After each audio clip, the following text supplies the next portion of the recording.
Une délégation iséroise participait ce lundi à Paris à l'hommage national rendu aux 13 militaires décédés la semaine dernière au Mali, parmi eux des collégiens de Mélan et Vars, où était basée l'une des victimes. Les initiatives anti-Black Friday se sont multipliées ce week-end pour dénoncer la surconsommation et ses conséquences climatiques, comme samedi à Grenoble avec Extinction Rébellion. Et puis retour sur les sports du week-end avec des nouvelles des basketteuses de La Tronche-Mélan et Voiron, des brûleurs de loups, des joueurs du GF38, de Martin Fourcade et une petite surprise. Bonsoir à tous, ravi de vous retrouver dans ce JT du lundi 2 décembre 2019, toutes les heures à partir de 18h, l'essentiel de l'actualité du Grand Grenoble en moins de 10 minutes. Un hommage national a été rendu ce lundi aux Invalides à Paris, aux 13 militaires français tués la semaine dernière pendant une intervention. Parmi eux, 6 soldats de la 27e brigade d'infanterie de montagne, dont le maréchal des logis-chefs Jérémy Lezy, en poste au 93e régiment d'artillerie de Vars. Après avoir prononcé leur éloge funèbre, le président de la République leur a remis la Légion d'honneur à titre posthume. Dans la cour des Invalides, les maires de chacune des communes qui accueillent les régiments touchés, Jean-Luc Corbet pour Vars notamment, mais aussi 15 collégiens de la commune ainsi que 15 collégiens de Mélan partis rejoindre la capitale dimanche matin. Lilian Veillé. Au collège Jules Verne de Vars, l'heure est au départ. Après la mort de 13 militaires dans un accident d'hélicoptère au Mali, une délégation iséroise de 58 personnes était dépêchée à Paris pour la cérémonie d'hommage national aux militaires. Je pense que comme n'importe quelle personne, enfin n'importe quel Français, on est forcément touché par ce qui s'est passé. C'est vrai que c'est une certaine émotion quand on a été pupille de la nation. 6 des 13 militaires faisaient partie de la 27e brigade d'infanterie de montagne, dont l'état-major se trouve à Vars. 24 élèves de 3e du collège Jules Verne ont donc été choisis pour assister à la cérémonie. Et ils étaient accompagnés d'élèves du collège Lionel Terray de Mélan. Je suis du collège Lionel Terray et il a été mis en place un atelier défense dont 15 ont été sélectionnés pour aller à la cour des Invalides, assister à la cérémonie d'honneur pour les militaires morts au Mali. Cette classe défense et sécurité globale est jumelée avec le 93e régiment d'artillerie de montagne. Un travail a donc été réalisé en amont avec les enseignants pour les accompagner dans ce déplacement important. Ils participent à l'atelier défense, donc ils ont déjà fait une sortie à la caserne de Vars. Et donc jeudi dans la journée, en fait, il y a une personne du collège qui m'a appelé. Donc ils avaient été informés que 15 élèves du collège pouvaient aller à l'hommage aux Invalides. Thibaut faisait partie des 15 élèves du collège de Mélan, sélectionnés pour assister à cette cérémonie de deuil et de recueillement.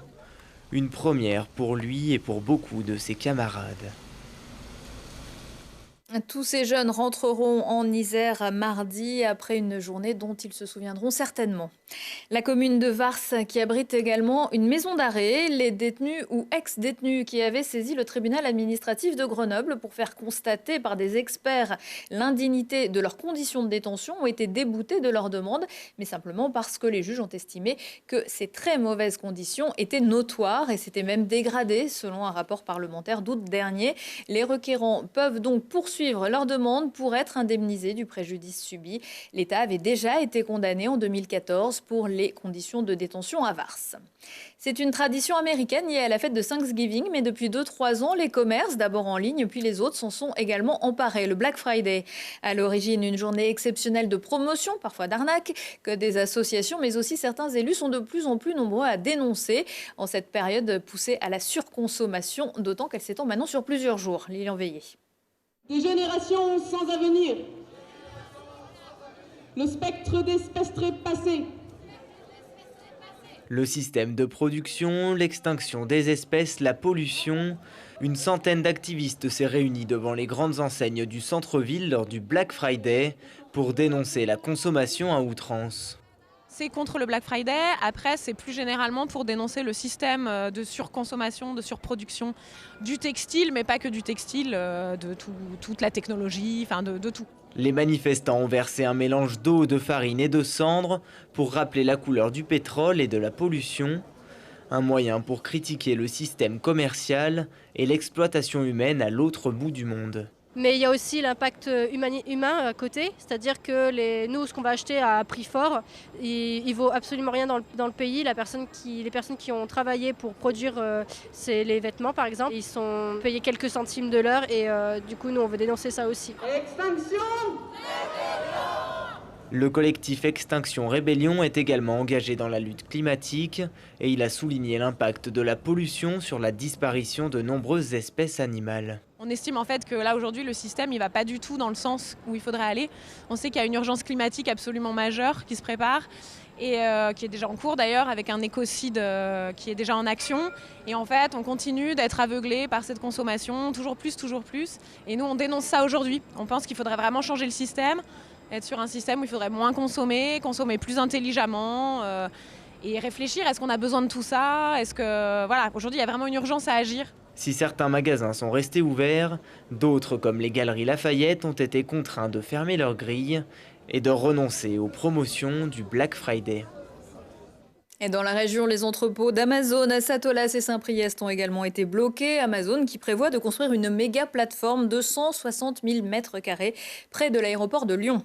Autre info capitale, à vous de voir, le groupe grenoblois Mare Nostrum, expert en ressources humaines dans les domaines du BTP, de l'industrie et des services, a fait son entrée en bourse sur le marché Euronext Growth il y a quelques jours. Objectif, accélérer sa structuration et renforcer sa notoriété, sans oublier de penser aussi à ses collaborateurs.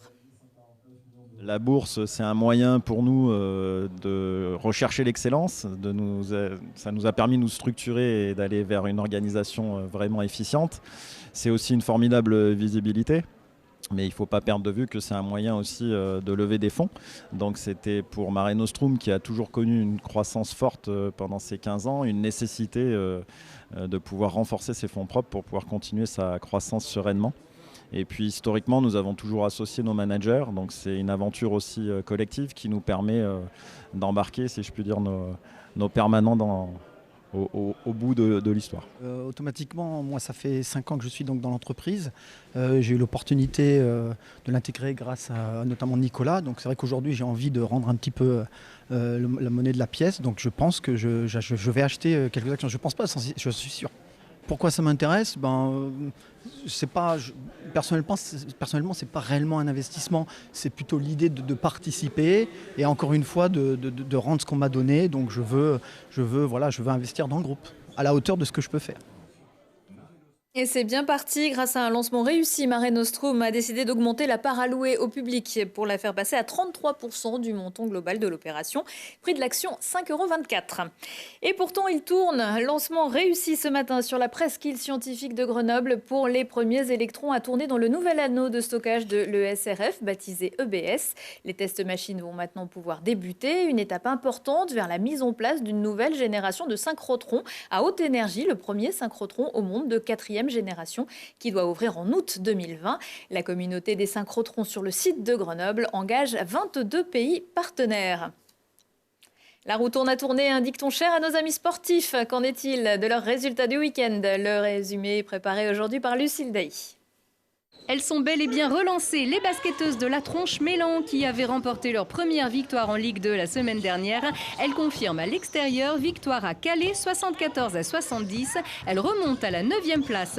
Et c'est à peu près tout car les Voironnaises, elles, perdent 70-74 à Colomiers en National 1. Les Brûleurs de Loups, sortis de la Coupe de France mardi dernier, perdent leur 2e match d'affilée, cette fois en Ligue Magnus chez leur meilleur ennemi Rouen qui gagne 5-2. Le GF38, lui, perd à Lorient 2-1 et met fin à sa jolie série de 10 matchs sans défaite en Ligue 2. Défaite des handballeurs du GSMH à l'extérieur, battus par Saint-Marcel-Vernon 31-23. Défaite du Grenoblois Saber Charny en demi-finale des moins de 70 kg au tournoi de Savate Pro Tour de la mode Servolex, vaincu par Amine Elbaz. Une défaite mais du positif quand même pour Martin Fourcade, 5e du sprint d'Östersund. En ouverture de Coupe du Monde, il manque 2 tirs sur 10 mais signe le 2e temps sur les skis derrière un grand Johannes Bö. Martin se rassure. Enfin, c'est la dernière image de notre rédacteur en chef Thibault Leduc qui termine la Saint-Élion et ses 76 km de nuit et dans la boue à la 3385e place en 12h55 minutes et 50 secondes. Mais les nouvelles seraient rassurantes. Ou pas, on verra ça demain. À suivre mardi soir, les Brûleurs de Loups qui recevront Angers à Pôle Sud et le GF38 qui accueillera Clermont à 21h au Stade des Alpes. Prochain rendez-vous avec l'actu dans 1 heure et en replay sur télégrenoble.net. Excellente soirée à tous.